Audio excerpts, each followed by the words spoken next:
Yo, it's Apex on here. Today is episode 3. And I got a monster in here with me, right? A fucking freak of nature, a beast. We got him in here. We had to throw him on the schedule because I be walking past, seeing some of the stuff he be doing and trying to not make eye contact with him so he don't invite me over there, all right? But we got him here. Introduce yourself, Brody. What's up, everybody? My name is James.mcquown. I'm a 110 kg powerlifter. Been doing it for about a year. From Savannah, born in Mississippi. And yeah, just here to lift weights, have fun. You know what I'm saying? Inspire some people. And look, good energy from this guy too, man. He's always having a great time. He's always lighthearted. So, looking forward to this interview. So you tell us about your upbringing. You said you were born in Mississippi. Yeah. I was born in the country. You know what I'm saying? You're a country boy. Yeah, raised That's where in the the strength come from? Yeah. You know what I'm saying? Yeah. Yeah, for sure. Just came up big family. You know what I'm saying? I got a bunch of siblings. How many total? 15. God damn! Oh, I can't cut. Golly, boy. 15? Yeah. So, your dad was putting in work. Nah, so look, check it out. It'll make it quick. So I got my biological sister, older, and then a little brother and another little sister. But I had got picked up by a family that was Haitian when I was about 11, 12 years old. Oh, I knew it. I was literally about to say, you don't have no African in your family. Because that's what they be great. They don't, Africans, Haitians, Caribbeans, they don't believe in condoms, man. They don't believe in that. They don't, bro. Straight shooters, straight. Yeah, Pops got busy. Pops got real busy. So they took me in, you know what I'm saying? They instilled a lot of values in me and everything. They was a big Christian family, so was raised in church for the most part, joined the military. Man. Stayed in there for about 3.5 years and came back to Savannah after that. How was the military experience and what led you to joining the military? So I was like 19, you know what I'm saying? I had just dropped out of school a little bit ago. Now I got into art school. When I got into art school, I realized how expensive, you know what I'm saying, college is. Yeah. And I went to Full Sail, so it was like an accelerated program, 2.5 years. And once they sent me the bill, it was like, hey, if you continue to this next semester, you're gonna be $80,000 in debt. And I was like, no, sir. So I looked into the Coast Guard. I looked into the Marines, the Air Force. My dad was like, don't join any of them, join the Coast Guard. Smart man. You only gonna be on water. You know what I'm saying? It won't be that bad. It's like the fake military. So I was like, oh, that's music to my ears. I ain't gotta go to Iraq or nothing. Yeah. So I was like, beautiful. And you get paid. Exactly, you get paid. If you guys are interested. Yeah, Coast you know what I'm saying? If you know how to swim. Yeah. Would you recommend it? The military? I think, like if you don't have any type of base, you know what I'm saying, or any type of discipline or anything like that, or you don't know how to be consistent or anything, you don't have an option in the military, you know what I'm saying? You gotta wake up at the same time. You can't be late to watch, like all these different things and the high stress situations and how to act in high stress situations. It'll teach you a lot if you're not from that environment. And even if you're from that type of environment, it's still good to have some sort of structure. Yeah. Because all that stress you put on your body, if you're from a bad area or anything like that growing up, you always in a constant fight or flight mode no matter what. You don't never just decompress. The military kind of teach you, it taught me at least, how to like compartmentalize stuff. Like, okay, I'm at work. Yeah. And then I get off work, okay, I don't gotta be all gung-ho no more, you know what I'm saying? I can chill out. I didn't know how to do that before, so I was just always stressed out, always super vigilant. Everywhere I went, I never knew how to relax. So you did your time, you came out to Savannah. What led you into the fitness, specifically your case, powerlifting? So I used to train all the time. Like I did, not like CrossFit, but like functional fitness stuff and all that. And for a while, I was like getting good at it, but I was like, what can I do? Because I didn't want to go to the Olympics. Like in weightlifting, the only thing you can do with weightlifting is go to the Olympics or you trash. There's no in between. Like if you don't make it to the Olympics, nobody cares about you. Then I learned about powerlifting, and I was like, oh, so you telling me I can just put on a little adult onesie, you know what I'm saying? And go out and lift weights, and that's it. Like that's all I gotta do. The technicalities. And on top of that, I get to pull sumo, you know what I'm saying? Low key, you know what I'm saying? Like I was born to be a sumo wrestler. Hey man, there you go. But yeah, once I learned about that, I just hopped into it. I hired my coach, Marcus Adudu. He's actually Nigerian. He's out in Charlotte.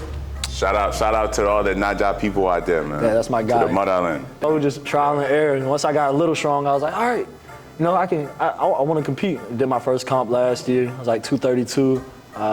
Squatted 512, bench 347, and deadlifted 600. And now, you know, this upcoming October 15th, I'll do my second competition down in Jacksonville. And, you know, if you are competing, you're gonna lose. So there's that. What obstacles through that whole process did you have to go through? So I think the biggest thing in the middle of all of that, I started powerlifting out in Oregon, and then pandemic happened. Yeah. So my numbers got really high, my body weight got high. I was up to like 220, and I moved down to California in the middle of the pandemic. I was homeless for like 4 months, and I had to utilize, another reason why you should join the military, I had to utilize the VA, and they had this program called HUD Bash. So they let me live in a hotel for like 4 months until I could find housing. I didn't have to pay for it. Wow. And I got married, got a divorce in the midst of all of my powerlifting. That's a lot going on, bro. And I moved from Oregon back down to Savannah. Yeah. You know, and I drove across the country. So once again, I went from 232 down to 190, 195. So now I'm back to like 210, 212, getting back up. Because I compete at 242, just so everybody knows. Yeah. So me being this small, I'm not used to that. I had an injury here in crunch, deadlifting. And it set me back. I'm pretty sure I'm gonna get an injury today too. No, that's crazy. That's crazy. So I was gonna compete in Savannah in June, and had that happen. So I was gonna compete again in September, and I went to sign up, and it was already closed. Damn. So you know, I got discouraged again, and then I just had to sit back and realize that, you know, my timing isn't God's timing, and I just had to relax a little bit and just pray about it. And once I got back locked in, like, my girl's super supportive. Like, she helped me through all of this. She's been by my side. And couldn't thank her enough, you know. Don't cry on camera. It's really easy to get discouraged when you come, you know, you'll come in crunch and you'll see all these people, you know, somebody will compare themselves to you, you know, but they don't know you've been doing this for 18 years. You know what I'm saying? They only been doing this 6 months. So people get discouraged, you start comparing, you know, social media, it'll make you do that. So you just gotta really like stand in your fire and have some sort of like conviction to get through all the different types of adversity. Because when you come out on the outside of it, it's always greater, you know what I'm saying? How long was that whole process? Like, oh bro, that 2 years? was 2020 to 2022, like 2023. So I got back in Savannah in September.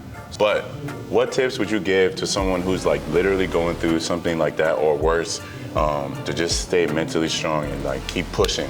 I would say whatever you believe in, whether you believe in God, you know, whatever, like get right with your spirituality, you know, and get confidence in yourself, because it all starts within, you know what I'm saying? Like, you gotta follow your heart, and if you got a dream, you just gotta go. In powerlifting, stop worrying about the weight on the bar and get technically proficient, because if you start doing shit wrong and then you get the heavier weights, you're gonna get injured. So yeah, just stay consistent, lock in your own lane and focus on what you got going on.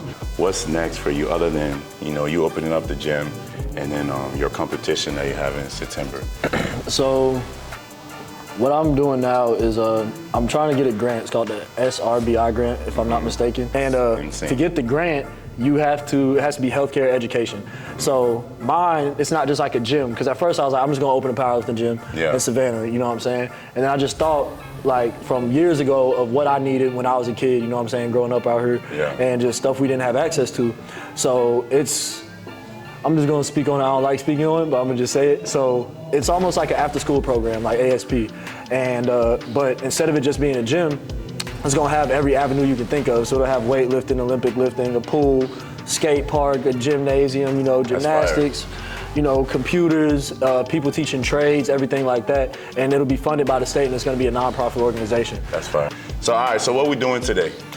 Today is my week 5, day 3. So we are going to deadlift. We're gonna bench. We're gonna do some reverse band hack squats. Oh my gosh. You know, we're gonna do some rolls. This man know I have a back injury, right? Yeah, you know what I'm saying? You be all right. We locked in though. We good. All right, so let's get it. You ready for it? Yes, sir. I'm ready. Let's get it. Crazy. All right, so we're working up to a single at a RP 8.5. So like 1.5 reps left in the tank. I'm gonna probably work up to like smooth 600, 620. We'll see.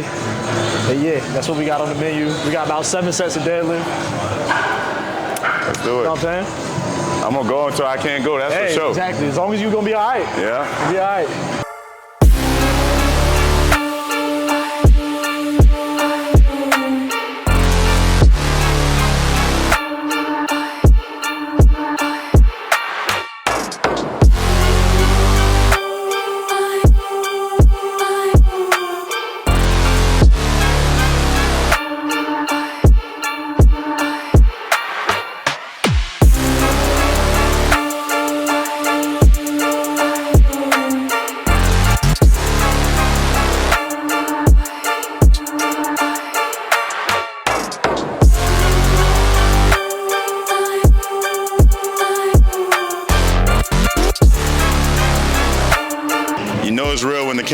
coming to pull some shit. All right? No stretch, no nothing.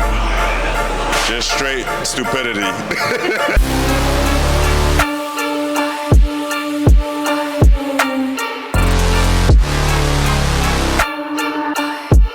He don't need no stretches, no warm-up. His back stay warm.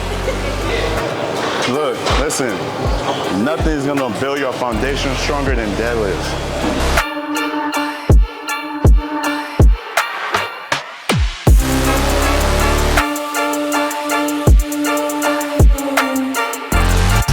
I got 4 sets of 2. It's a Larson bench press, so your feet out in front of you.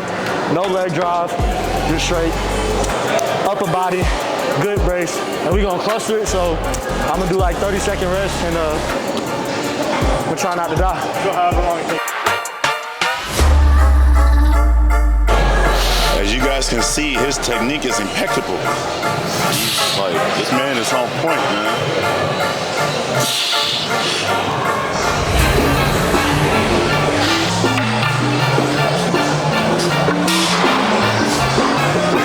Repeat me gracefully.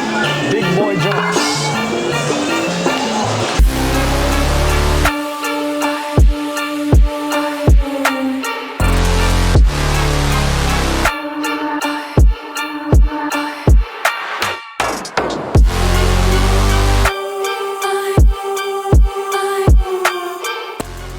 Safety is paramount, man. You gotta see he has all the right equipment. Especially when you're pushing like heavy weights like these, leave the ego outside. Use the right equipment, get right, proper form, so you build your strength and you get the condition and you actually go and execute during competition.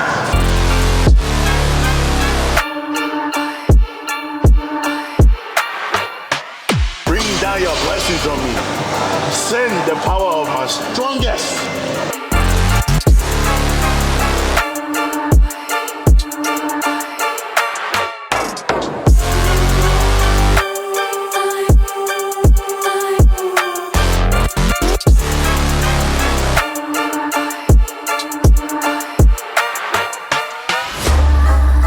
Functional fitness, baby. Functional fitness will get you decent in everything. This is my baby mama. You know what I'm saying? My wonderful girlfriend. You sweaty. You about to be sweaty, mama? Can we get a kiss? Can we get a gym love kiss? A little love kiss. Woo! See? There's love in the gym, guys. There's love in the gym. 3 sets of 12 with 90-second rest. Reverse band hack squats. The reason my coach programs reverse band hack squats is so you can't just bomb into the hole and defeat the whole purpose of the movement. You don't go too crazy on the weight. You just control everything and tempo it. And it's terrible, but you know, the legs get big.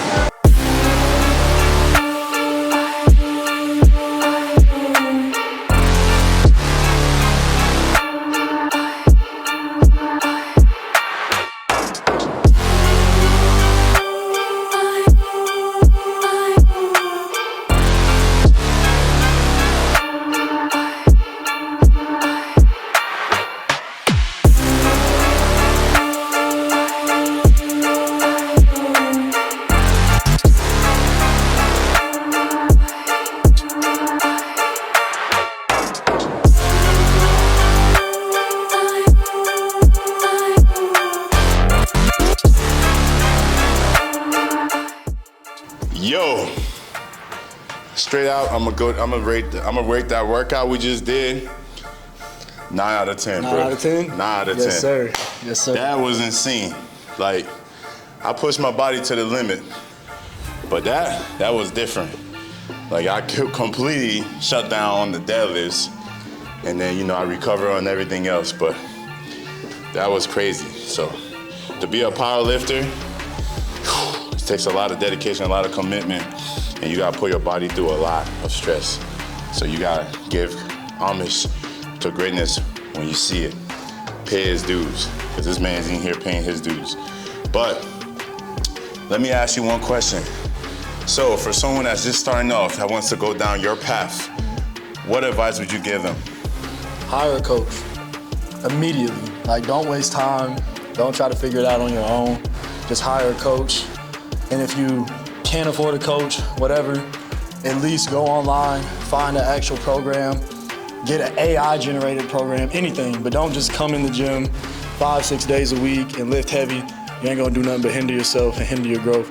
Hire a coach and they can lead you down the right path. All the greatest athletes had a coach and all their coaches had coaches. And that's in everything you do. Absolutely. Business, finance, gym. If you want to be great, you gotta hire a coach, mentor, someone that already been there, have experience, made mistakes, and can tailor you for making the same mistakes. Yes, sir. That's fire, man. You should never be the smartest in the room, the strongest in the room, the wealthiest in the room. You should always change your surroundings to help elevate you and not get complacent. That's 100%. That's valid right there. So that was a great workout. I appreciate you for walking me through your workout. Appreciate you for the word of advice, telling your story. We're gonna tag all your social in here, right here, so that everybody can come and follow you. And again, if you guys are in Savannah, Georgia, hit him up, ask him questions. He's always willing to help. He's one of the happiest men I've met out here so far. But what do you got? Last words. Press on, get locked in, stay locked in, and stay consistent. Put God first. That's a wrap.